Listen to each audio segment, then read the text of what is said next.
O clima é de luto e velório total nos bastidores da Rede Globo. A grande mídia não tem mais como esconder o tamanho do estrago após essa nova exposição avassaladora que foi vazada sobre o caso do Banco Master, atingindo diretamente o coração do PT. Agora o brasileiro entende perfeitamente por que a bancada do governo Lula, fugia desesperadamente de uma CPI. Quem não deve não teme, mas eles têm tudo a esconder. O bicho pegou, o governo está em pânico, ministros do STF que estavam tentando dar um jeitinho em tudo isso também estão desesperados e pelo jeito André Mendonça e a Polícia Federal não vão recuar. Eu quero mostrar tudo o que está acontecendo para você, só peço antes que vocês me ajudem a compartilhar e claro, se inscrevam aqui nesse canal para continuarem recebendo essas informações. Olha só o que está acontecendo e assista até o final para entender tudo o que está acontecendo.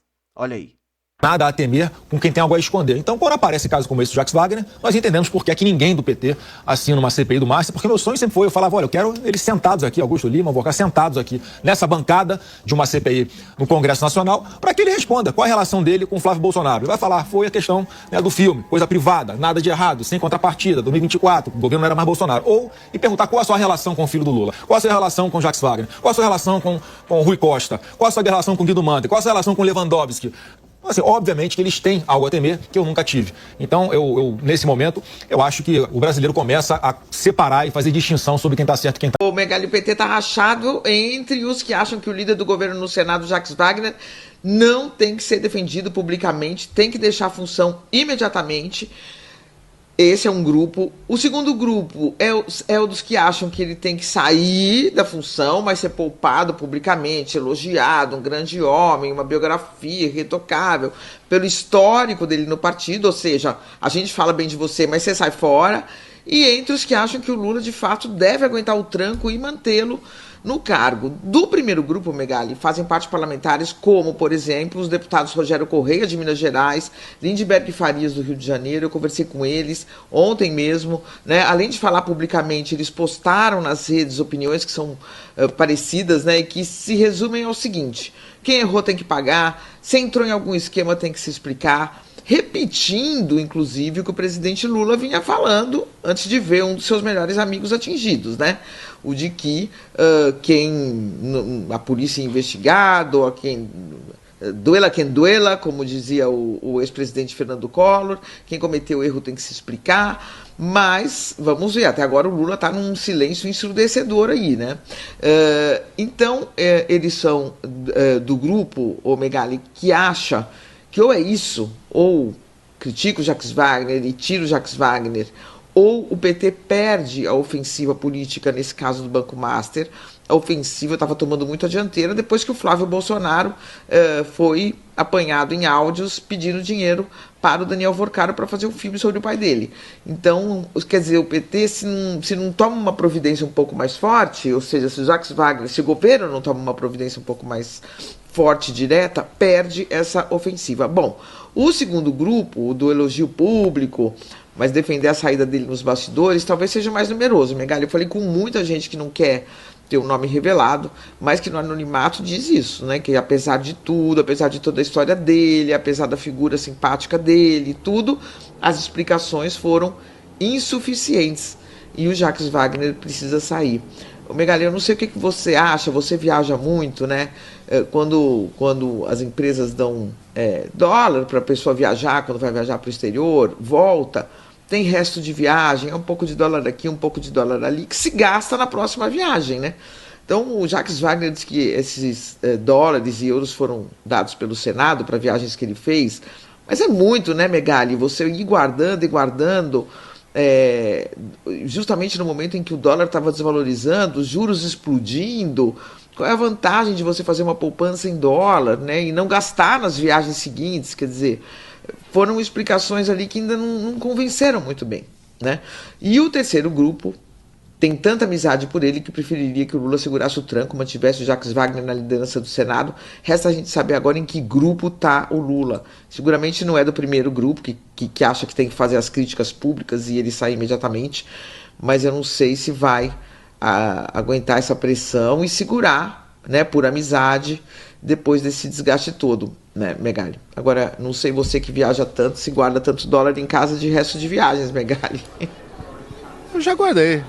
já. Moraes vai provar do seu próprio veneno nos Estados Unidos. O advogado da Trump Media e da Rumble, Martin de Luca, fez hoje um pedido devastador contra o ministro Alexandre de Moraes na Justiça Federal da Flórida. E, ironicamente, esse pedido é exatamente aquilo que o Moraes faz contra os seus perseguidos, inúmeros deles. Eu vou te contar agora qual foi o pedido, por que isso é devastador contra o Moraes e como é irônica a vida, né? Ele está agora provando daquilo que ele fez aos outros. Eu sou André Marcílio, advogado, comentarista jurídico, e peço que vocês se inscrevam no canal e deixem o seu like nesse vídeo. Segundo publicação do advogado Martin de Luca no X, no Twitter, hoje pela manhã, a Rumble e a Trump Media, dona da Truth Social do presidente americano Donald Trump, pediram à Justiça dos Estados Unidos para que o ministro Alexandre de Moraes seja julgado à revelia no processo que corre na Flórida contra ele, Moraes. Citação literal do Martin de Luca.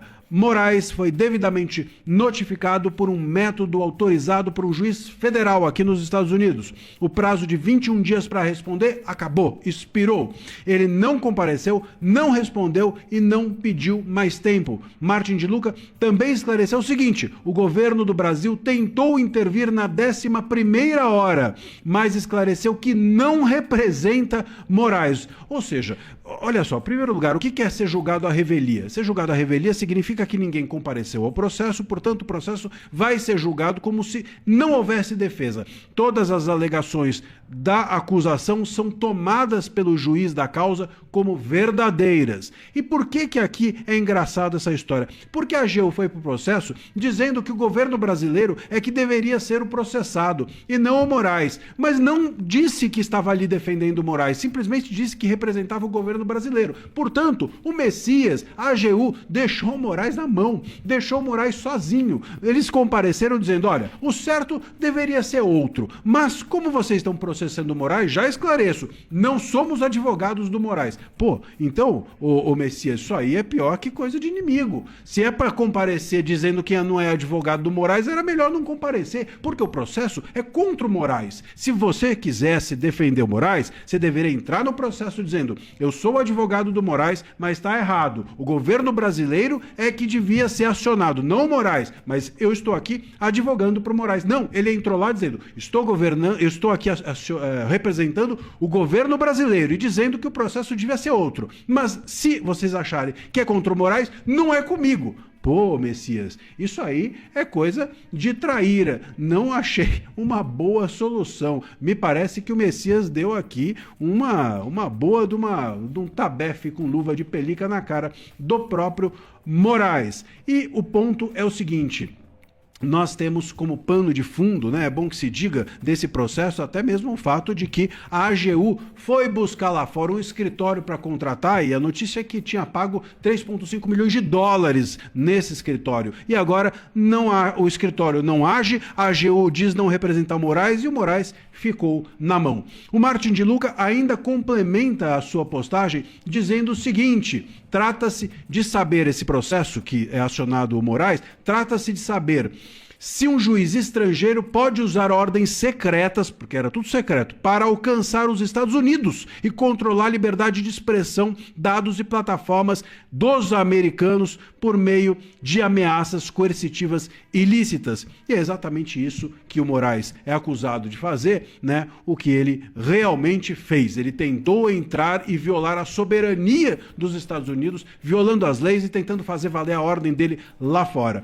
Agora é a ironia perfeita. Ele é processado por isso e agora não tem nem defesa. O Moraes, que tanto impede que as defesas do Eduardo Bolsonaro, por exemplo, tivessem sido feitas, porque não permitiu que a citação se completasse, a defensoria entrou no caso e etc. O Moraes, que não permite que os advogados falem, que os advogados questionem, agora está no escuro debaixo da cama. Nem o Messias topou defender o Moraes. Senador, o senhor citou aí os presidentes da Câmara e do Senado, né, em relação ao poder que eles têm sobre as pautas, não só essas de segurança pública, mas também sobre as CPIs, ou CPMI, que o senhor pede, como por exemplo a CPMI do Banco Master.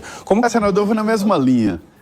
Eu converso, o senhor sabe, né, com líderes e deputados aqui da bancada aliada e do PL, e há uma sugestão, eu diria até uma pressão para que o senhor nomeie ou indique, né, o nome da vice, saia na frente, e principalmente sobre ministros. Falam que o senhor deveria antecipar o nome de 2 ou 3 ministros.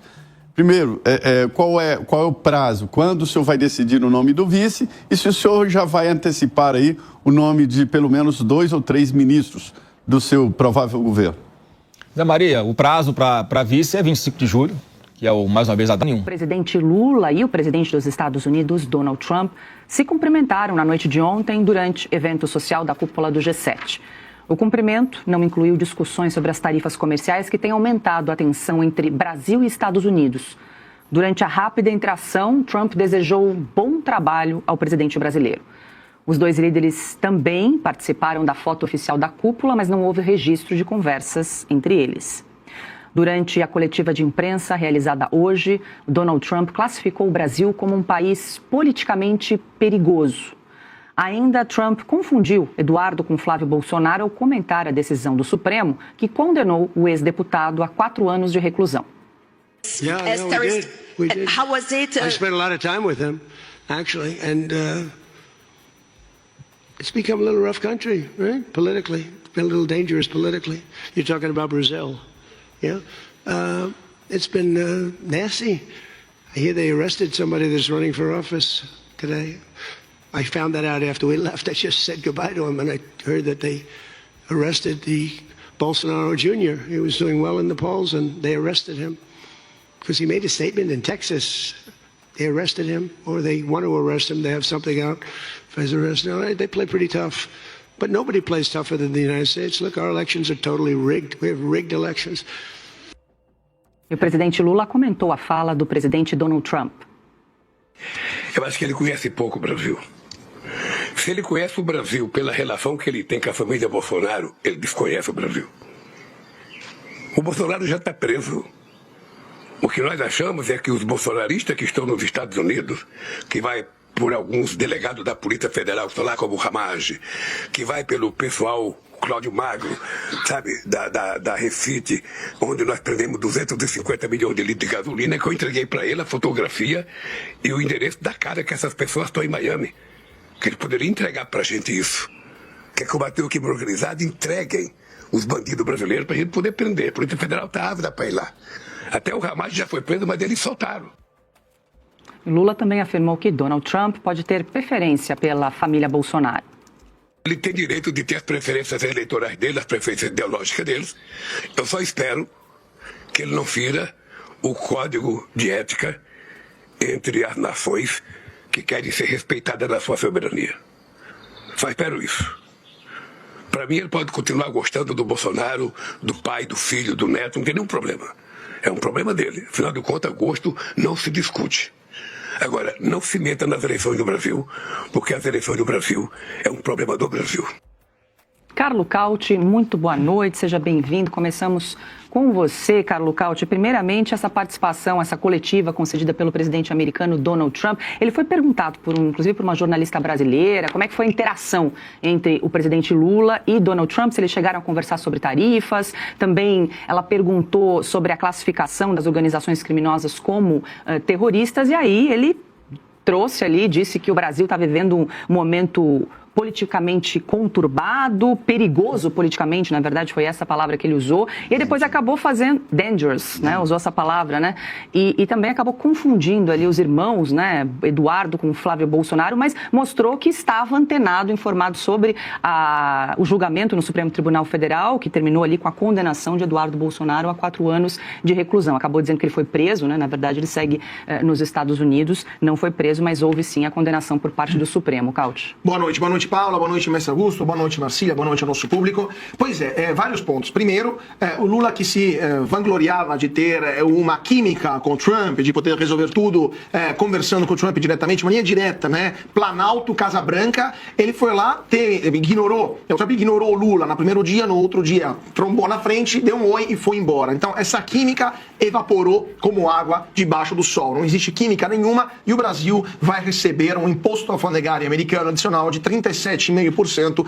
E o presidente Lula, que tinha uma ocasião de evitar isso, demonstrou mais uma vez que não consegue resolver nenhum problema do Brasil, muito menos problemas tão graves como esse de política externa. Agora, as frases do Trump são autoexplicativas, né? E são muito graves, porque é sobre a percepção que os americanos e boa parte do mundo tem sobre a situação política brasileira. Além de dangerous, né, de perigoso, ele usou outra palavra muito clara, nasty, que em bom português significa nojento. A situação política no Brasil está nojenta, segundo Donald Trump, porque não é possível achar normal que o Supremo Tribunal Federal, ou melhor, uma turma do Supremo, a primeira turma, ontem condenou Eduardo Bolsonaro em um processo farsa, claramente político, para retirar Eduardo Bolsonaro das urnas na eleição deste ano. Então, um processo viciado por inúmeros problemas, inúmeras irregularidades e com um conflito de interesse gigantesco por parte do ministro Alexandre de Moraes, tanto que até a Defensoria Pública da União,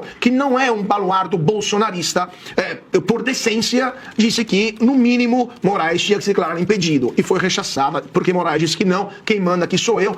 Moraes é o novo Luís XIV da justiça brasileira, né? Luís XIV diz que o Estado sou eu, Moraes, a justiça sou eu. Então, a percepção dos americanos é que no Brasil as eleições esse ano serão fraudadas, como foram para eles as últimas em 2020 nos Estados Unidos, e, portanto, algo, se a lógica, né, a consequência lógica, algo deverá ser feito sobre esse caso. Vamos ver o que eles vão fazer e como esta percepção vai se reverberar nas eleições brasileiras de outubro. A primeira coisa é o seguinte: a perplexidade com que integrantes do governo estão mostrando em relação a essa fala de Jacques Wagner.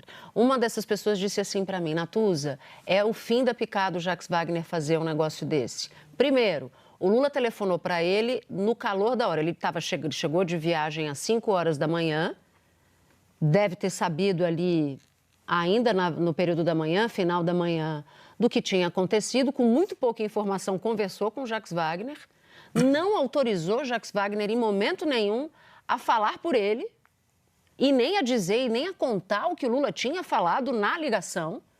E aí ele vai para uma entrevista sem consultar o presidente da República e diz: não, eu sou amigo dele, ele confia em mim, ele já passou por algo muito pior e tal. Então, assim, o que me disseram é que acharam de quinta categoria o Jacques Wagner pegar a mão do Lula, amarrar e falar assim: eu sou amigo dele há 45 anos, logo nada vai acontecer comigo porque eu sou intocável. E aí não tem prova de amizade nesse caso não, porque se eu, ao contrário de você, Guilherme Bausa, faço um negócio desse com você, eu não sou sua amiga não. E eles são amigos, né? O Lula e o Jacques Wagner, né? O Lula nutre um carinho imenso pelo Jacques Wagner. O Gabeira sabe melhor do que nós, uma relação de 45 anos de... origem sindicalista dele, né? De estrada. Parece que são realmente grandes amigos, né? Que mostra como teria sido essa negociação para a compra de um apartamento de luxo em Salvador para o senador Jacques Wagner, segundo a PF. Então, rodou aqui, a PF afirma que Jacques Wagner teria encaminhado a Augusto Lima dados do imóvel, que é avaliado em 2,4 milhões de reais, e que, em seguida, o Augusto Lima teria acionado o Valério Marega Júnior para tratar da aquisição desse imóvel. E aí segue a PF dizendo que a compra formal teria sido realizada por essa Epítome S.A., representada por Luiz Antônio Lombardi, com recursos de fundos vinculados ao grupo investigado. Uma dinâmica que a PF entende como, aspas, ocultação do beneficiário final, fecha aspas. A PF também afirma que, mesmo depois da primeira fase da Operação Compliance Zero, as tratativas sobre o imóvel não teriam cessado, inclusive com reuniões presenciais. Então, esse é o primeiro trecho aqui da decisão do ministro André Mendonça sobre essa nova fase da operação da PF. Boa tarde mais uma vez a vocês, amigos Flávio, Otávio Lins, Ana Flor em Brasília. Boa. Bom, a gente vem dizendo aqui, esse esquema do Banco Master, nós estamos acompanhando mais uma fase e fica cada vez mais claro como era um esquema pluripartidário, um esquema que tinha ramificações ou que buscava políticos, autoridades diversas para conseguir o seu objetivo final. Comprou a República. Esse era o objetivo do do Vorkaro, eu vou comprar a República. E ele oferecia dinheiro e o que se chama de experiência. Né? Outro dia eu fui no restaurante e o cara, como está a experiência? Eu falei, não, a comida, não, a experiência.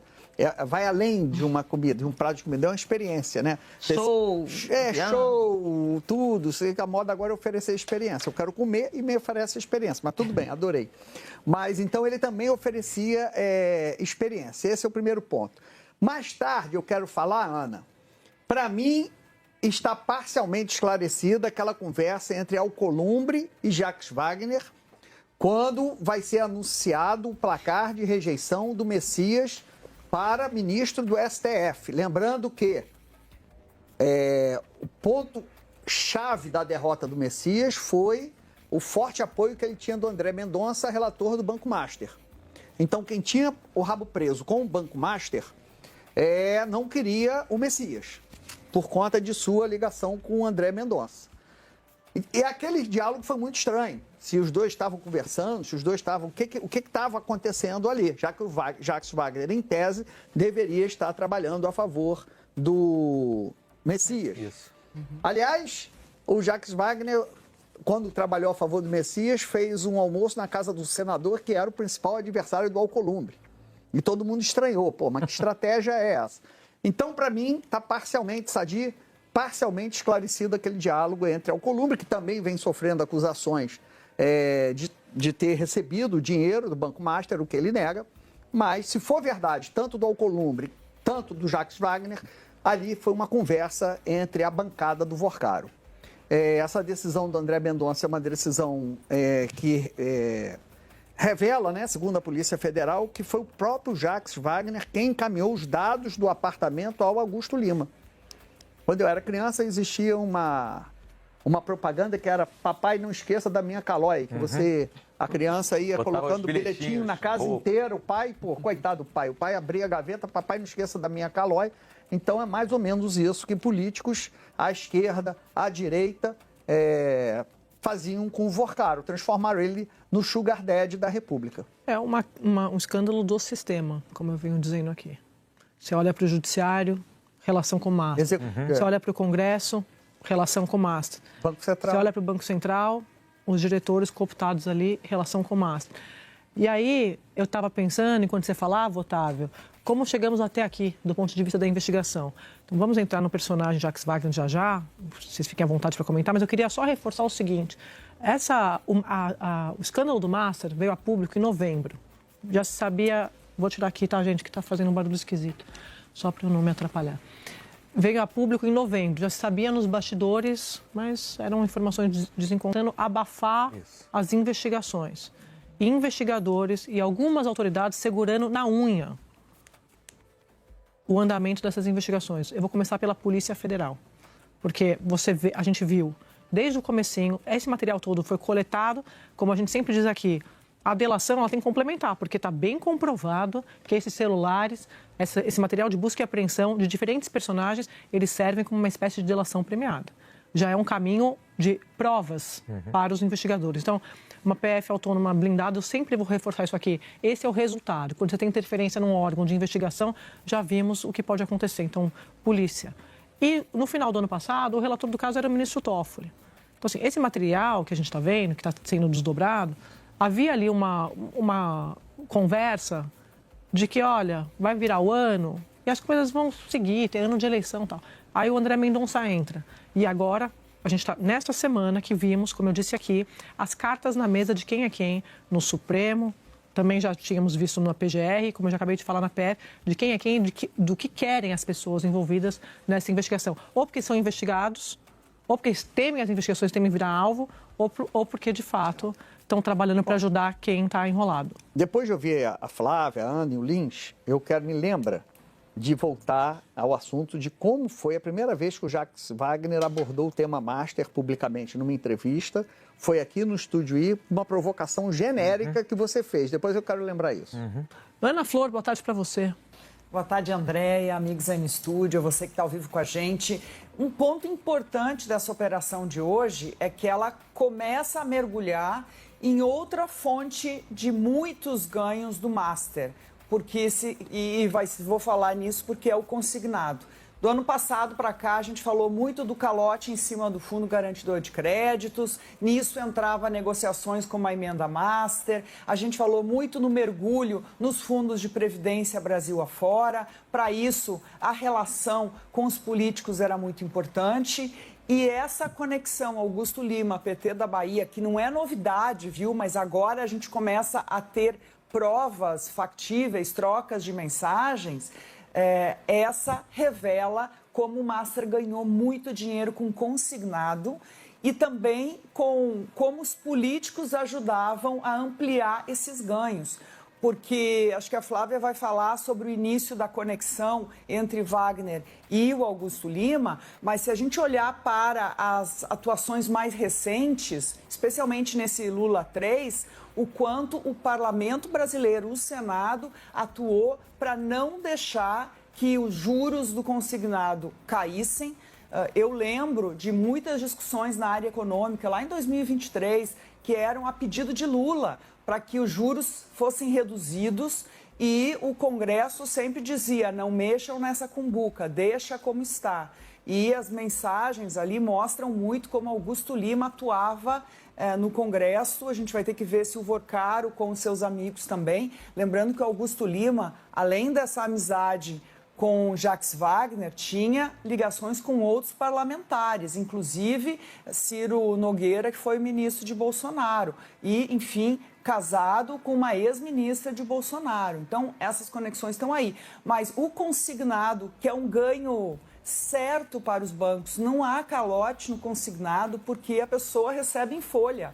E mesmo assim, no Brasil, ele tem juros altos. Então, o que se construiu, e o Master ajudou muito com as conexões políticas, foi fazer com que não só as pessoas pudessem endividar um percentual maior do seu salário no consignado, mas garantir que o juro não caísse. Isso é extremamente danoso para a população brasileira. Então, acho importante descortinar isso, porque a gente está mergulhando aqui num escândalo financeiro de um banco que usou todos os métodos possíveis para ganhar dinheiro. E aí se repete com o líder do governo o que se repetiu com outros parlamentares, né? E outras pessoas, apartamento, presentes, viagem de jatinho. Então, isso, claro, tem que ser aprofundado. Agora, olhando por parte do governo, é interessante porque a saída de Jacques Wagner da liderança já era uma demanda de partes do governo há muito tempo. Só que o governo dizia, mas quem vai ficar no lugar dele no Senado? É o melhor nome que a gente tem lá. Pois bem, agora está numa situação em que ou ele sai ou o discurso eleitoral de Lula fica ainda mais chamuscado. Eu falei isso da polícia, a gente comentava aqui, porque não tem nenhuma forma de você dizer que a PF está atuando para um lado ou para o outro, quando todo mundo que tem que responder está sendo investigado, está na mira. Então, não tem... Eu estou lembrando da fala do ministro Mendonça na semana, que foram oferecer a ele uma delação seletiva. Por isso, talvez, ele tenha dito aquilo, porque a polícia tem tanta informação já, que sobra para vários lados aí, diferentes autoridades, que realmente, é assim, só se os advogados achassem que a polícia não teve acesso. Então, a polícia está blindada nesse momento, isso é importante dizer. Por isso que tem que ter a importância da autonomia. Não tem como você dizer... Se tiver uma demissão de alguém na polícia que está investigando o caso Master, com certeza é manobra para tentar abafar as investigações. Só para complementar isso aí, eu acho que um dos dados mais positivos desse momento das investigações é o fato de atingir também lados distintos do espectro político. Ou seja, não só de atingir, são as informações que estão aí, são os dados, é o que está sendo revelado. Então, para lembrar, ser de esquerda ou de direita não é, a priori, carteirinha de idoneidade nem empecilho para ser investigado, né? Isso aí não tem absolutamente nada a ver. E a importância cada vez mais fundamental de uma Polícia Federal atuante, independente, fortalecida. Pessoal, a coisa está muito feia, por isso que eu peço a ajuda de vocês, me ajudem a compartilhar. Me ajudem a levar essa informação, é importante, tá? Que o povo entenda o que está acontecendo. E, pessoal, olha só, essa informação que eu queria mostrar para vocês também. Realmente, eles estão avançando nas investigações e tudo começou no governo do PT. Dispara aí o Coronel Assis. Deputado comentou nova operação da Compliance Zero.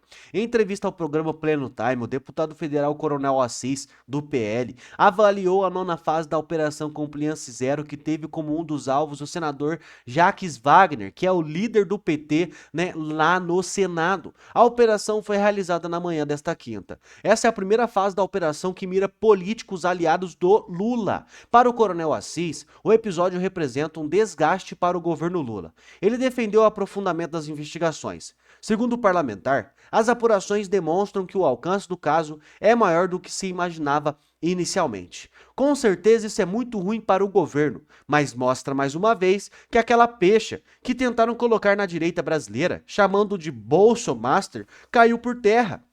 Mostrou que os tentáculos desse escândalo do Banco Master estão muito mais além do que a gente imagina, afirmou dizendo que tudo começou do PT. O deputado também elogiou a condução do processo investigativo pelo ministro André Mendonça, do Supremo Tribunal Federal, e ressaltou a necessidade de que fatos sejam esclarecidos sem que ocorram problemas processuais. Coronel Assis voltou a defender a instalação da Comissão Mista Parlamentar do Inquérito, que é a CPMI, para investigar o caso. O parlamentar afirmou que a oposição reuniu as assinaturas necessárias, mas o requerimento ainda não foi lido pelo Congresso Nacional.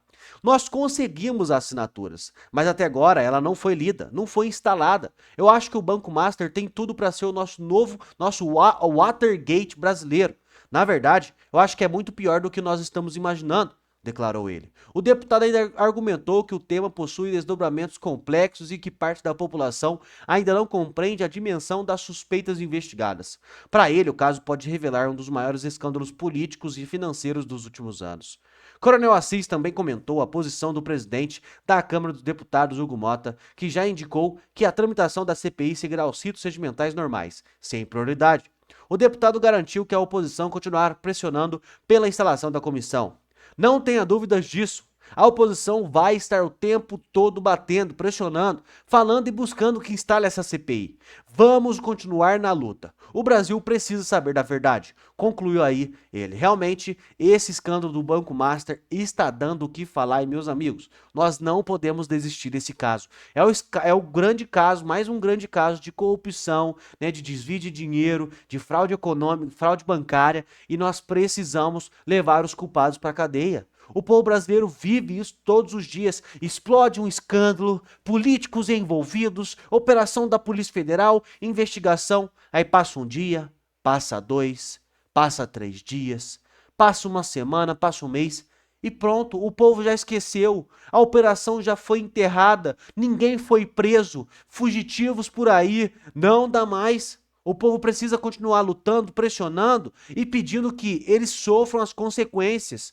Porque isso acontece todos os dias, não dá nada hoje, amanhã já tem um novo escândalo de corrupção, com os mesmos nomes, as mesmas pessoas. É inacreditável o povo aceitar tudo isso. Eu quero pedir para você comentar aqui embaixo o que você pensa sobre isso, comenta aqui, tá? Comente também de qual cidade você está nos assistindo e, claro, se inscreva no nosso canal.